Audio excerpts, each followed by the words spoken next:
Hello दोस्तों, welcome again. आज इस वीडियो में हम बात करेंगे HTML के कुछ कॉमन टैग्स के बारे में। तो चलते हैं अपनी HTML फाइल की तरफ। तो जो हमारे कॉमन टैग सबसे पहले यूज़ होते हैं बॉडी टैग के अंदर, आप उसको यूज़ कर सकते हैं। और इन सारे टैग्स को यूज़ करने से पहले एक टाइटल हम डिफाइन कर लेते हैं। टाइटल टैग के अंदर जाकर यह मैंने टाइटल दे दिया कॉमन HTML टैग्स। तो ये हमने टाइटल डिफाइन कर दिया और बॉडी टैग के अंदर चलते हैं और यहाँ पर हम डिफाइन करते हैं एक हेडिंग या कोई भी एक टेक्स्ट आप लिखना चाहते हैं। यहाँ पर आप टेक्स्ट लिख दीजिए। फॉर एग्जांपल यहाँ पे मैं लिख देता हूँ we are working with common HTML tags. We are working with common HTML tags. तो ये हमारी एक टेक्स्ट लाइन लिखी है हमने सिंपल। और इस लाइन से पहले यहाँ पर एक टैग हम यूज़ करते हैं बी, और इस बी टैग का यूज़ होता है कि इस लाइन को अगर आप बोल्ड फॉर्मेट में दिखाना चाहते हैं तो आप इसको बोल्ड करने के लिए बी टैग का यूज़ करते हैं। तो ये हमारे इस पूरी लाइन के ऊपर अप्लाई हो जाता है। तो बी हमारा एक कंटेनर टैग है, B for bold container tag है, तो इसको आपको क्लोज भी करना पड़ता है। फाइल को सेव करिए Ctrl+S और ब्राउज़र में जाकर इस फाइल को हम ओपन करके चेक करते हैं। तो ये हमारी फाइल है डेमो। तो यहाँ देखिए टाइटल हमने डिफाइन किया था कॉमन HTML टैग्स, ये टाइटल आ चुका है। इसके बाद जो हमारी टेक्स्ट की जो लाइन थी we are working with common HTML tags, bold line में डिस्प्ले हो रही है आपके पास। और दूसरा इसमें एक और टैग हमें मिल जाता है आई फॉर इटैलिक्स, कि अगर आप इस टेक्स्ट लाइन को इटैलिक्स फॉर्मेट में देना चाहते हैं तो आप उस इटैलिक्स टैग के लिए आई को यूज़ करेंगे। और आई टैग इस पूरी लाइन पर अप्लाई हो जाता है जो हमारे पूरी इस लाइन को इटैलाइज्ड करता है या इटैलिक्स फॉर्मेट में डिस्प्ले कराता है। सेव करिए फाइल को। देख सकते हैं आप कि आपकी लाइन अब इटैलिक्स और बोल्ड फॉर्मेट में आ चुकी है। तीसरा एक और टैग इसमें हमें मिल जाता है यू फॉर अंडरलाइन, कि अगर आप कोई अंडरलाइन डिस्प्ले कराना चाहते हैं टेक्स्ट लाइन के साथ तो इस अंडरलाइन को डिस्प्ले कीजिए और इस टैग को क्लोज करिए। ब्राउज़र की तरफ चलते हैं, अपने वेब डॉक्यूमेंट को रिफ़्रेश करते हैं। तो आप देखिए आपकी जो टेक्स्ट लाइन थी वो बोल्ड, इटैलिक और अंडरलाइन तीनों फॉर्मेट इस पर अप्लाई हो चुके हैं। और यहाँ पर आप सीक्वेंस भी चेक कर सकते हैं कि BIU, B for bold, I for italic और यू फॉर अंडरलाइन। और जब हम इस टैग को क्लोज करते हैं तो इनसाइड टू आउटसाइड मैंने इन टैग्स को क्लोज किया हुआ है, कि अंडरलाइन को क्लोज किया, फिर मैंने इटैलिक को क्लोज किया है, फिर हमने बोल्ड को क्लोज किया है। ठीक है, तो इस तरह से आप ये टैग्स अप्लाई कर सकते हैं। साथ में यहाँ पर हमें एक टैग और मिलता है जिसको हम बोलते हैं HR टैग। इस HR टैग का यूज़ होता है कि ये हमें एक हॉरिजॉन्टल रूलर बनाकर देता है कि जो हमारा वेब डॉक्यूमेंट है या वेब पेज है उस वेब पेज के ऊपर अगर आप कोई हॉरिजॉन्टल लाइन देखना चाहते हैं तो आप HR टैग को यूज़ करिए। तो यहाँ पर सिंपली मैंने HR लिखा है और इसका रिज़ल्ट देखते हैं। तो आप देखिए कि एक लाइन ड्रॉ होकर आ चुकी है, एक सेक्शन यहाँ पर डिवाइड हो चुका है। इस HR टैग के साथ यहाँ पर आपको कुछ इसके एट्रीब्यूट मिल जाते हैं, जैसे कि आप अगर इसका साइज़ इंक्रीज़ करना चाहते हैं तो यहाँ पर हम साइज़ दे देते हैं 50। तो इस HR टैग का जो साइज़ एट्रीब्यूट है इसका इफेक्ट देखते हैं क्या आता है। रिफ़्रेश करते हैं पेज को।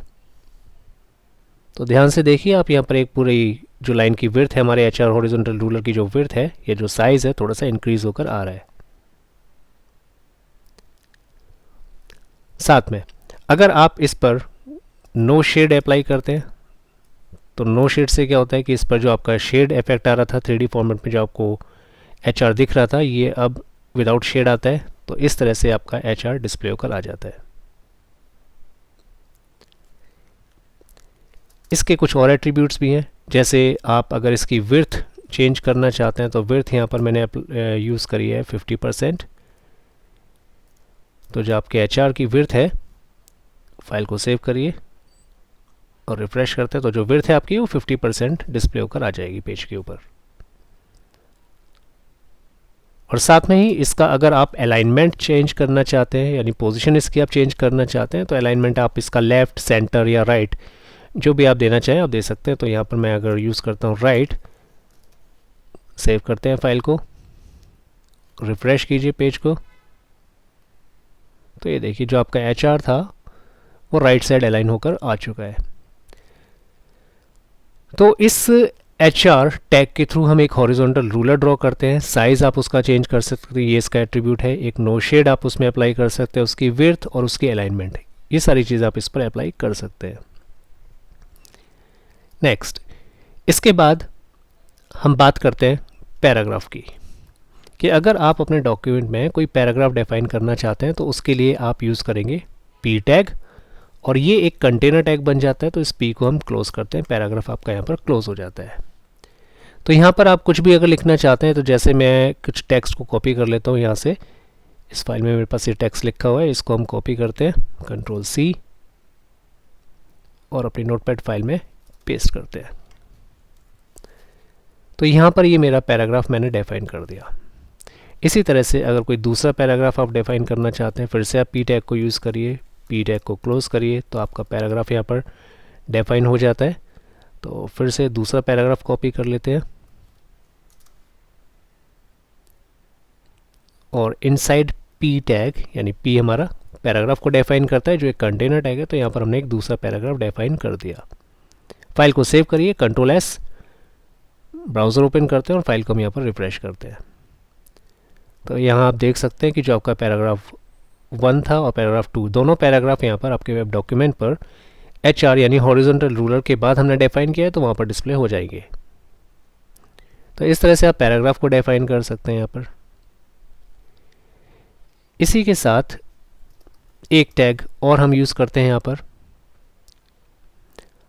जैसे यहाँ से मैं कुछ फीचर्स हैं इस HTML के, इनको हम कॉपी करते हैं, Ctrl+C, और यहाँ इसको हमने पेस्ट कर दिया। ठीक है, फिलहाल मैं बुलेट्स और सिंबल्स की बात नहीं कर रहा, ये हम आगे इनका यूज़ देखेंगे कैसे करते हैं। तो यहाँ आपको ध्यान देना है कि यहाँ पर मैंने 4 पॉइंट्स कवर करे हैं। ठीक है, 1 2 3 4 आफ्टर पैराग्राफ, की पैराग्राफ के बाद ये 4 पॉइंट्स डिस्प्ले होकर आने चाहिए। फाइल को सेव करते हैं, रिफ्रेश करिए पेज को, और ध्यान से देखिए कि जो आपके चारों पॉइंट्स थे, जो आपके मल्टी लाइन्स में आ रहे थे, यहाँ पर HTML उसको वेब डॉक्यूमेंट पर सिंगल लाइन में डिस्प्ले कराता है। इट मीन्स कि HTML लाइन ब्रेक को रीड नहीं करता। तो इसके लिए आपको क्या करना पड़ता है, यहाँ आपको एक टैग मिल जाता है जिसको हम यूज़ करते हैं BR, और BR हमारा एक एम्प्टी टैग बोला जाता है। एम्प्टी टैग मीन्स कि इसका सिर्फ ओपनिंग होता है, इसका क्लोजिंग नहीं होता। तो आप इस फर्स्ट लाइन के बाद BR टैग को यूज़ करिए, तो ये लाइन को ब्रेक करेगा। फिर सेकंड लाइन डिस्प्ले होती है, इसके बाद फिर आप BR टैग को यूज़ करिए, लाइन ब्रेक हो जाती है। फिर थर्ड लाइन डिस्प्ले होती है, इसके बाद फिर आप BR टैग को यूज़ कर सकते हैं और लाइन आपकी ब्रेक हो जाती है। Ctrl+S, फाइल सेव करते हैं, और अब आप इसका रिज़ल्ट देखिए। फाइल को रिफ्रेश करिए, F5 या इस आइकन पे भी आप क्लिक कर सकते हैं, रीलोड दिस पेज। तो ये देखिए, जो आपके जो लाइंस आपने डिस्प्ले कराई थी, वो आपने BR टैग की हेल्प से उसको वेब डॉक्यूमेंट पर लाइन को आपने ब्रेक कर लिया।